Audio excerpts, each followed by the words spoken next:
Veterans Day weekend is an emotional time for millions of families across the country. Only on 7, Action 7 News reporter Justin Matthews shows us an inspirational story about a World War II veteran who has called Albuquerque home since the 1940s. Justin.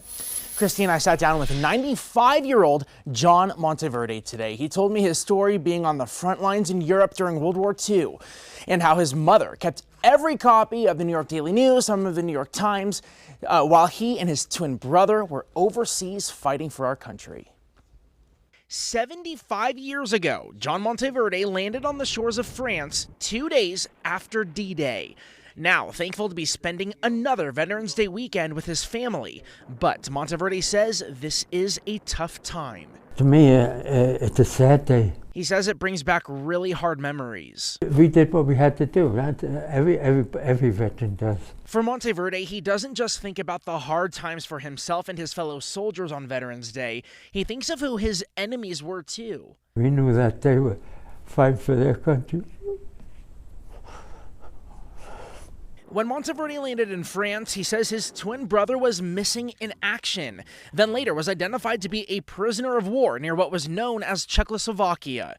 During this time, their mother was back home in New York, collecting copy after copy after copy of the New York Daily News, carefully reading the columns of names in the list of casualties, hoping she didn't see one of her sons on that list. But Monteverde says they were able to communicate among the collection of newspapers while he and his brother were overseas fighting.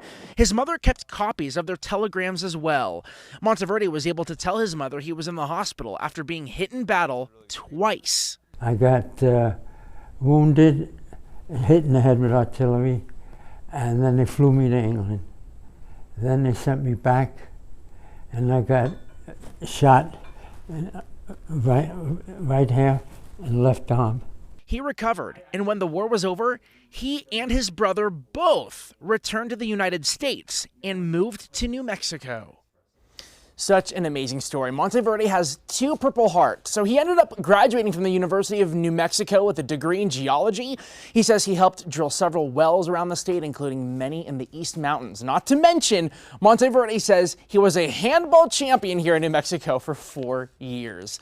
Justin Matthews, KOAT Action 7 News. Thank you, Justin. And Monteverde also says he did not talk about the war until as recently as a year ago. He says during his college years, no one talked about it. He would go on walks around the West Mesa at night to decompress. He also says he focused on his studies and always made sure he kept busy to keep his mind off of battle.